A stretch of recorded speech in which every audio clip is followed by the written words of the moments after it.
আমরা কি বললাম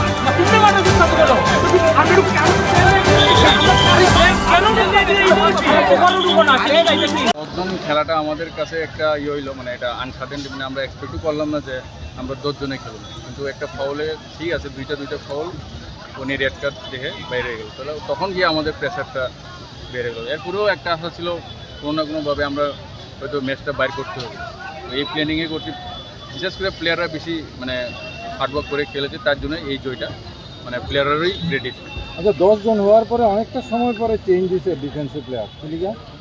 ডিফেন্সের প্লেয়ারটা মানে দেখতেছি যে লোকাল কয়েকজন আর মানে আউট অফ চেঞ্জ করতে হলে তো একজন আমার আউট অফ স্টেটের প্লেয়ারের যে কোনো প্লেসে একটা চেঞ্জ করতে হবে, এরপরে তার জায়গায় ডিফেন্সের নাম হইতে হবে, এই জন্য একটু দেরি হয়ে গেছে। স্ট্র্যাটেজিটা কী আসছিল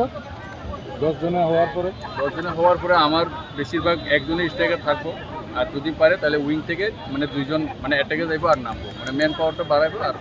মানে নিচে ডিফেন্সিভ ইয়ে মানে উইংটা 2টা, আর স্ট্রাইকার যে থাকবো হ্যাঁ একটু ডিফেন্ডারের ডিস্টার্ব বা বল মানে সাপ্লাইংটা কাজ করবো, আর মানে উইংয়েরটা বেশি মানে দায়িত্ব তার আগে মানে উঠানামা করে শুরু করবো ডিফেন্সিভ। এই কাজটা আমার মানে সাকসেস হয়েছে আজকে। লালবাহাদুরের স্ট্রাইকারটা আপনার লিগে কোনো না আমরা প্রথম থেকে আমরা কোনো প্ল্যানিং আসলো না ওদের রাখার জন্য, কারণ আমাদের ডিফেন্স যা আছে যথেষ্ট ভালো আছে, ওদের কোনো প্ল্যানিংয়ের দরকার মনে হয় না। আচ্ছা, 11 জনে 10 জনে খেললে তো জয় পেয়েছেন, তো আপনার চোখে সেরা প্লেয়ারটা আপনার দলের আজকে সেরা তো আমার যে 2 নম্বর স্টপার আসিফ,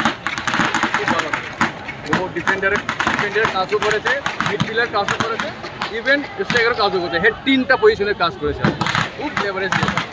প্রথম দিকে দৌড় পরিকল্পনা ছিল, মানে দৌড় প্ল্যানিং চলছিল, এরপর দেখা গেছে মানে আমাদের প্লেয়ারদের একটু মানে দেখছি তাদের শরীর চলছে বা তাদের ফিটনেসটা তাদের কনফিডেন্সের দেখে তখন আমরা মানে অ্যাটাকিং চেঞ্জটা বেশি করে। রেফারিং কেমন হয়েছে? রেফারিং নট আউট, মানে ভালোই, আমি এত মনে করি না, ভালোই। ওকে, খেলেছে আমার টিম যথেষ্ট ভালো খেলেছে, কিন্তু বিষয়টা হচ্ছে যে এরকম একটা ম্যাচ, দুটো টিম খেলার অবস্থান 50-50 ম্যাচ, দুটো সমস্ত ঘর সম্পন্ন দুটো টিম 4 জন খেলতে নামে, তখন নিরপেক্ষ রেফারি লাইফম্যানের করতে হয়, কারণ হচ্ছে দুটো সমস্ত ঘর সম্পন্ন দুটো টিমেরই কিছু বহিরাজ্য বা দেশের রাজ্যের ভালো ভালো প্লেয়াররা এখানে খেলছে, এখানে অটোমেটিক্যালি রেফারির উপর কিছুটা প্রেশার থাকবে। তারপরেই আমরা আশা করি যে একটা লালবাহাদুর একটা ভালো টিম করে যে মাঠে অন্তত ভালো রেফারিংটা হবে, সারা মাঠ দেখবো তিনটে পেনাল্টি, একটা ম্যাচ সারাক্ষণ 10 জনের খেলা, এটা তো পার্ট অফ দ্য গেম, আর কোনটা কাউন্টারটা একটা গোল পেয়েছে এটাও পার্ট অফ দ্য গেম, কিন্তু ধরুন হচ্ছে যে আমরা তো আগেই 3 গোলে এগিয়ে যাই, যখন এই গোলটা 1 গোলে যখন আমরা ফার্স্ট বক্সের মধ্যে হয়তো এটা জেনুইন পেনাল্টি ওটা দেওয়া হলো না, পরেরটা বক্সের মধ্যে হাত দিয়ে লাগানোর পর সেটাও দেওয়া হয়নি, ইভেন সেকেন্ড হাফে অবধি এইখানে আমাদের উত্তম রায়কে বক্সের মধ্যে ফেলে দিল, এটাও পেনাল্টি হয় না। আমি জানি না ওনার রেফারি সংবিধানে কী আছে বা লাইফ ম্যাচ, আর সবচেয়ে বড় কথা এরকম একটা ম্যাচ, হাই ভোল্টেজ ম্যাচ, এই ম্যাচের মধ্যে যে কী ধরনের এদের চিন্তাধারা যে কার্তিকের মতো একজন লাইফম্যান এই ম্যাচটা দেওয়া হলো,